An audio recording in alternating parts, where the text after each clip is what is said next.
ভাইকে শহীদ করেছে, আমার ভাইকে খুন করেছে, আমাদের জ্বালা আছে বলে আমরা রাস্তায় নেমেছি। আর মোদীজি তার নির্বাচনী প্রোগ্রাম করছে আজকে বিহারে দাঁড়িয়ে।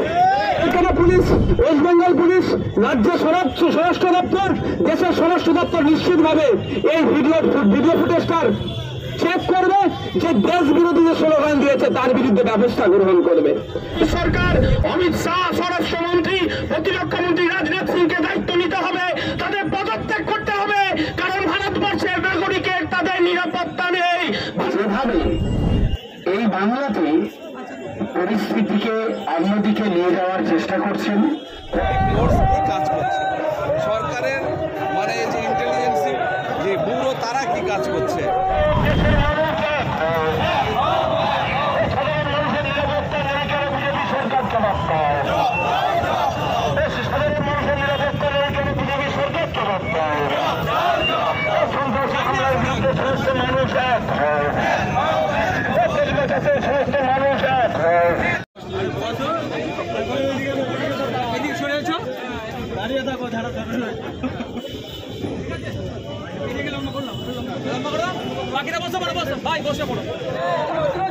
কাশ্মীরে জঙ্গি হানার প্রতিবাদে আজকে মিছিল হচ্ছে।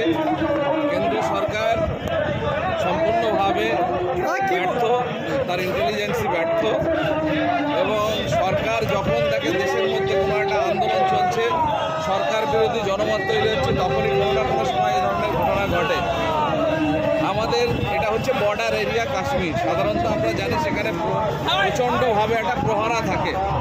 সেই প্রহরা কিভাবে ভেদ করে এই জঙ্গিরা ঢুকলো, আর জঙ্গিরা একটা দীর্ঘ টাইম ধরে সেখানে কার্যকলাপ চালালো। আমাদের সরকারের ইন্টেলিজেন্সি, আমাদের সরকারের প্রশাসনের যে পুলিশ বাহিনী, মিলিটারি বাহিনী, তারা জানতে পারলো না। তাহলে কীভাবে বর্ডার সিকিউরিটি ফোর্স কী কাজ করছে, সরকারের মানে যে ইন্টেলিজেন্সি যে ব্যুরো তারা কি কাজ করছে। আমরা কয়েকটা প্রশ্ন তুলে ধরতে চাই। যে ঘটনা কাশ্মীরে ঘটেছে, এই ঘটনার বিরুদ্ধে যেমন ইন্ডিয়ান সেকুলার ফ্রন্ট রাস্তায় নেমেছে, তেমন বেশ কিছু রাজনৈতিক দলও তারাও রাস্তায় নেমেছে। রাস্তায় নামাটা স্বাভাবিক। যে ঘটনা ঘটেছে সেই ঘটনার নিন্দা জানানোর কোনো ভাষা নেই। সেই ঘটনা আমাদের সকলকে পীড়া দেয়, সেই ঘটনা আমাদের সকলকেই কষ্ট দেয়। কিন্তু এই ঘটনাকে হাতিয়ার করে যেভাবে এই বাংলাতে পরিস্থিতিকে অন্যদিকে নিয়ে যাওয়ার চেষ্টা করছেন, আসলে এটা একটা বড় ষড়যন্ত্র। কেন্দ্রের বিজেপি সরকার হিন্দু রাষ্ট্রের দিকে তারা পায়ে পায়ে এগিয়ে চলেছে। আর ভারতবর্ষে 2014 সালে যখন বিজেপি ক্ষমতায় এসেছিল, আসবে বলেছিল, দেশের জনগণের কাছে প্রতিশ্রুতি দিয়েছিল বছরে 2 কোটি বেকারের চাকরি দেবে, গ্যাস পেট্রোল ডিজেলের দাম কমবে, আর জিরো ব্যালেন্সে 15 লক্ষ টাকা ঢুকবে। যখন দেশের মানুষের এই সমস্ত কথা রাখতে পারল না বিজেপি, তখন তাদের পুরনো এজেন্ডা, আরএসএস এর এজেন্ডা, হিন্দু রাষ্ট্র প্রতিষ্ঠা করার জন্য তাদের যত রকম ষড়যন্ত্র, সেই ষড়যন্ত্র একটার পর একটা ইমপ্লিমেন্ট করেছে এই বিজেপি সরকার। 2019 সালে আমরা ভুলে যাইনি। 2019 সালে আমার ভারতবর্ষের 40 জন জওয়ানের লাশের ওপর দিয়ে বিজেপি ক্ষমতা এসেছিল। এখনো পর্যন্ত পুলওয়ামায় যে ঘটনা ঘটেছিল, এখনো পর্যন্ত সেই 40 জন জওয়ানের যে জঙ্গি হামলা করলো তার বিচার বিজেপি সরকার দিতে পারেনি। এই বিজেপি সরকার ভারতবর্ষের সংবিধান, ভারতবর্ষের ধর্মনিরপেক্ষতার উপর আঘাত এনেছে।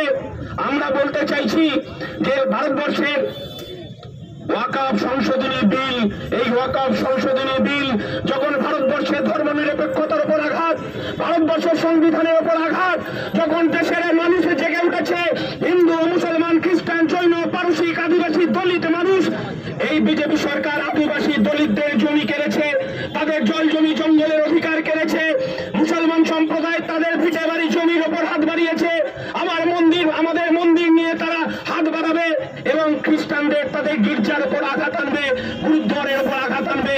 কারণ এদের এজেন্ডা এই দেশের ভারতবর্ষের ঐক্য, ভারতবর্ষের ধর্মনিরপেক্ষতা, ভারতবর্ষের গণতন্ত্রকে ধ্বংস করো, এবং ভারতবর্ষে যে গেরুয়াকরণ হিন্দুত্ববাদী সরকার করতে চাইছে।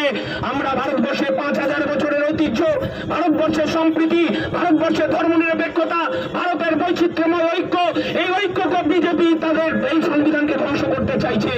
আমরা বলতে চাইছি, যখন এই 28 জন যারা আমার প্রতিবেশী, আমার দেশের নাগরিক, তারা যখন ভ্রমণের জন্য তারা কাশ্মীরে গেছে, কাশ্মীর নাকি হাসছে, কাশ্মীরে নিরাপত্তা দিতে পারলো না। এই বিজেপি ভারতবর্ষে নিরাপত্তা দিতে পারছে না, ভারতবর্ষে সাম্প্রদায়িক দাঙ্গা লাগানোর চেষ্টা করছে। আমরা তো এই বিজেপিকে জানি, সেই 92 সালে বাবরি মসজিদ ধ্বংসকারী বিজেপি, এবং তাই সেই এজেন্ডা আজও তারা সেই ইমপ্লিমেন্ট করার চেষ্টা করছে। শুনে রাখুন, নওশাদ সিদ্দিকী রাস্তায় আছে, ইন্ডিয়ান সেকুলার ফ্রন্ট রাস্তায় আছে। ভারতবর্ষের ঐক্য, ভারতবর্ষের ধর্মনিরপেক্ষতা আমরা ভাঙতে দেব না। যে কোনো মূল্যের বিনিময়ে এই রাস্তায় এক বুক রক্ত দেব, ভারতবর্ষের ঐক্যকে ধ্বংস হতে দেব না।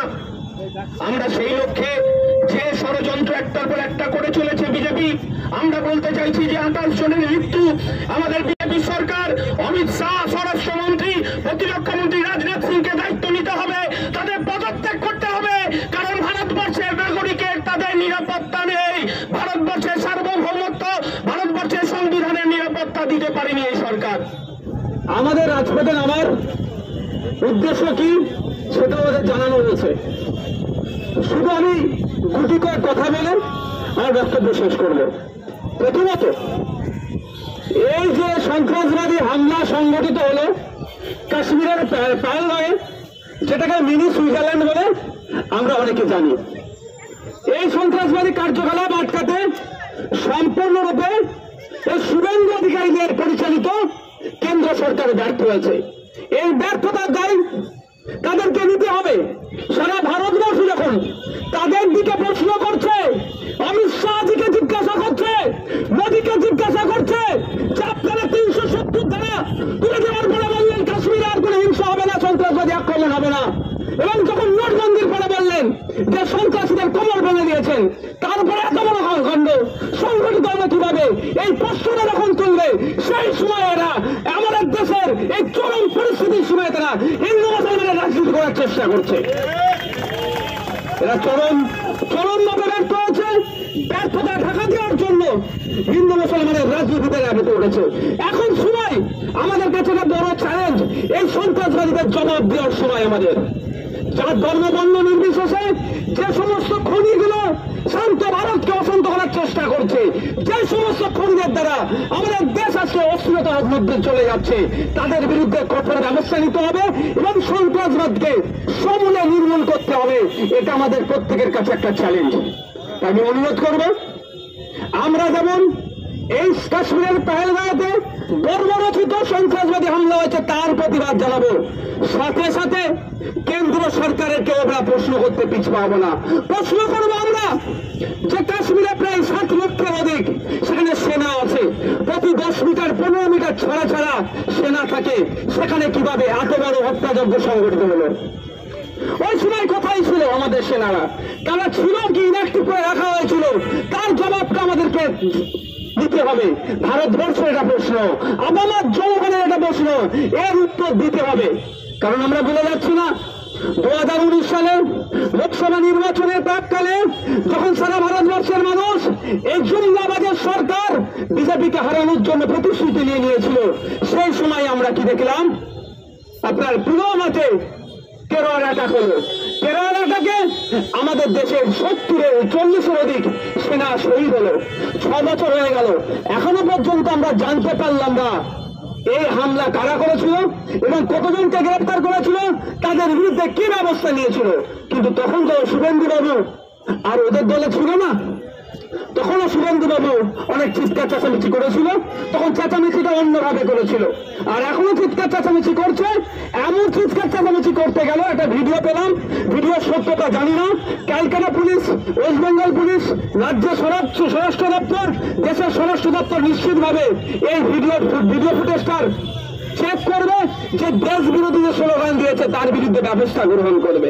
দেখ, আমি ফিরে আসি, তাহলে ব্যবস্থা গ্রহণ করতে হবে তো নাকি ভাই? মাননীয় মমতা ব্যানার্জি মহাশয় কি ব্যবস্থা গ্রহণ করে এই শুভেন্দু অধিকারীর বিরুদ্ধে? দেশে থেকে দেশ বিরোধী স্লোগান দিচ্ছে, সেটা আমরা দেখব। যারা গল্প শোনাচ্ছে অনেক, একটাও ছাড় পাবে না। সেই দেশের প্রধান স্বরাষ্ট্রমন্ত্রী শুভেন্দু অধিকারী এই ভরসা যদি সত্য হয় তার বিরুদ্ধে কি ব্যবস্থা গ্রহণ করে সেটাও আমরা দেখব। দেশে থাকবে, দেশের খাবে, দেশের জনগণের টাকায় তুমি বিধায়কের মাইনে পাবে, আর দেশ বিরোধী স্লোগান দেবে আমরা ছেড়ে কথা বলবো না। আমরা আইনের মাধ্যমে গণতান্ত্রিক প্রক্রিয়াতে এটা জানবো। যে অবাক হয়ে যাচ্ছি, পুলওয়ামার ঘটনা 6 বছর পার হয়ে গেল, এখনো পর্যন্ত কারা ঘটনা ঘটালো, 300 কিলো RDX কোথা থেকে আসলো এখন আমরা জানতে পারলাম না। তখনও কিন্তু ধর্মীয় ঝুঁকি উঠেছিল, তখনও সেনাদিকে শহীদ করেছে, প্রত্যেকের বুকে ব্যথা লেগেছিল, সেটাই ভোটে ক্যাশ করেছিল মোদী। আর আজকে তার প্রমাণ দিচ্ছি, এখানেও আমার ভাইকে শহীদ করেছে, আমার ভাইকে খুন করেছে, আমাদের জ্বালা আছে বলে আমরা রাস্তায় নেমেছি, আর মোদীজি তার নির্বাচনী প্রোগ্রাম করছে আজকে বিহারে দাঁড়িয়ে। অসভ্য জ্যোতিবাবু বলতেন না অসভ্য বড়বারের দল, আমি সেটাও রিপিট করছি, জ্যোতিবাবুর কথাটা সত্যি না অসভ্য বড়বারের দল। সেখানে অল ইন্ডিয়া মুসলিম পার্সোনাল ল বোর্ড এই ওয়াকফ নিয়ে যত প্রটেস্ট 25 তারিখ পর্যন্ত বন্ধ রাখলো, মোদীজি সেখানে তার নির্বাচনী কার্যকলাপ চালানোর জন্য বিহারে যে প্রোগ্রাম করছে, এদের অসভ্য বলেন না তো কি বলবেন? এই অসভ্যদের পাশে পেন না, এরা ধর্মীয় দিকে তুলছে। এখন তো প্রশ্ন করা দরকার, ইন্টেলিজেন্স কি করছিল, বিভিন্ন লেয়ারে ওখানে নিরাপত্তা রক্ষী ছিল, তারা কি করছিল? এই প্রশ্ন যখন বুধবার সময় আসছে তখনই আপনার আমার মাইন্ডের মধ্যে, মাথার মধ্যে হিন্দু মুসলমানের খেলা চালাচ্ছে। আর যারা হিন্দু মুসলমান খেলায় মেতে আছে তাদেরকে শুধু এতটুকু বলতে চাই, একটা তথ্য দিতে চাই, এই জঙ্গিদের বিরুদ্ধে, এই দেশ বিরোধীগুলোর বিরুদ্ধে, এই সন্ত্রাসীগুলোর বিরুদ্ধে, এই মানবতাকে যারা খুন করেছে এই খুনিদের বিরুদ্ধে যখন কাউন্টার অ্যাটাকে আমার দেশের আর্মি গিয়েছে, যে শহীদ হয়েছে আর্মি তার ধর্মীয় পরিচয়টা একবার জেনে নেন। যারা ধর্ম করে গিলাতে চাইছেন আমাদের এই বাংলার ছেলে ঝন্টু আলী, দেখে আসুন তার ধর্মীয় পরিচয়টা। কিন্তু আমরা ধর্মীয় পরিচয় নিয়ে রাজনীতি করতে চাই না, করবো না। যেটা অন্যায় হয়েছে তার বিরুদ্ধে আমরা এখন দেখার বিষয়। আমি চ্যালেঞ্জ করে গেলাম, সেন্ট্রালের আইবির আমার নিশ্চিতভাবে ভিডিও রেকর্ড করছে, স্টেটের আইবি ভিডিও রেকর্ড করছে, মিডিয়ার মাধ্যমে রেকর্ড হচ্ছে। এই তদন্ত আমি 5 বছর টাইম দিচ্ছি, 5 বছর দেখবেন তদন্ত শেষ করবে না এরা। শেষ করলে তো ধরা পড়বে। ওখানে আর্মি ছিল না কেন, ওখানে সেনা ছিল না কেন, ধরা পড়বে কার, কে পড়বে? ধরতে বিজেপি সরকারের কাছে চলে যাবে হাতটা। সুতরাং এরা এদের স্বার্থের জন্য হয়তো এই হত্যাযজ্ঞ সংগঠিত করেছে, এদের রাজনৈতিক গোষ্ঠীদ্বন্দ্বের জন্য হয়তো এই হত্যা যজ্ঞ সংগঠিত করেছে। আরো বেশ কিছু কারণ থাকতে পারে, এটা তদন্ত সাপেক্ষ। তদন্ত হোক, সত্য উদ্ঘাটন হোক, যে বা যারা যুক্ত আছে ফাস্ট ট্র্যাক কোর্টের মাধ্যমে আমরা আপিল করছি, ফাস্ট ট্র্যাক কোর্টের মাধ্যমে বিচার হোক, 6 মাসের মধ্যে বিচার প্রক্রিয়া শেষ করে ফাঁসির ব্যবস্থা করুক। যাজ্ঞজীবন টাজ্ঞজীবন সব চলবে না। আমার দেশে থেকে দেশ বিরোধী কাজ করবে, দেশের অস্থিরতা তৈরি করবে, দেশের মানুষকে খুন করবে, দেশের মতো হিংসা তৈরি করবে, আর তোমাকে জেলে রেখে খাওয়াবো, ও চলবে না, ওকে ফাঁসির ব্যবস্থা করবে। সহমত নাকি ভাই? কারা ফাঁসি চায় 6 মাসের মধ্যে? আমরা এখান থেকে বার্তা দিতে চাইছি দেশের স্বরাষ্ট্রমন্ত্রীর কাছে, দেশের প্রধানমন্ত্রীর কাছে, যে এটা অবিলম্বে যে বা যারা যুক্ত আছে খুঁজে বার করে 6 মাসের মধ্যে তাদেরকে ফাস্ট ট্র্যাক কোর্টে বিচার করে ফাঁসির ব্যবস্থা করুক। আর সাথে সাথে এটাও বলে যাচ্ছি, 5 বছর আমি টাইম দিয়ে গেলাম, 5 বছর টাইম দিয়ে গেলাম। ঠিক আপনার এর আগে আপনার আক্রমণটা হয়েছিল পুলওয়ামাতে, যেভাবে 6 বছর পার হয়ে গেল খুঁজে বার করলো না, ঠিক দেখবেন টাইম কিল করবে, ভোটের সময় এটা নিয়ে একটু জিগির তুলবে, ভোট মিটে গেলে আবার ভুলে যাবে। তো আমরা কিন্তু আমার ভাইদের খুনিদেরকে ভুলবো না। আমার ভাইয়ের খুনিদের যারা বিচার করবে না, যতক্ষণ না বিচার করছে আমরা ভাববো আমার ভাইয়ের খুনিদের সাথে তারা বকলের হাত মিলিয়ে আছে। আমরা ভাববো, ভাবাতে বাধ্য করছে, কারণ আমার বাড়ির সন্তান, আমাদের হুগলি, আমাদের বাংলার একাধিক সেনা শহীদ হয়েছিল পুলওয়ামাতে, এখনো বিচার পেল না, তার পরিবার পেল না, আমরাও বিচার পেলাম না, দেশ বিচার পেল না, ইনসাফ পেল না। তো এটাও আমার মনে হচ্ছে পুলওয়ামাতে যারা অ্যাটাক করেছিল, যারা যুক্ত আছে হয়তো এই ঘটনাতে তারা যুক্ত আছে। সুতরাং সত্য উদ্ঘাটন হোক, সর্বোচ্চ শাস্তির ব্যবস্থা হোক। আজকে এই প্রোগ্রাম এখানে আমরা সমাপ্ত করছি। যারা এসেছেন তাদেরকে বলবো ধীর স্থির ভাবে যেমন এসেছেন এখান থেকে ফিরবেন, বাড়ি যাবেন। প্রশাসনের বন্ধুদেরকে একদম ধন্যবাদ।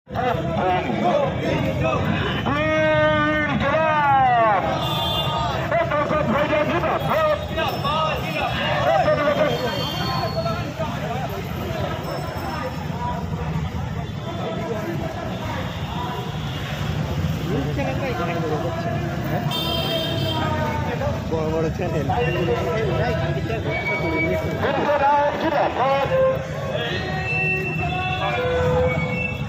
মামুন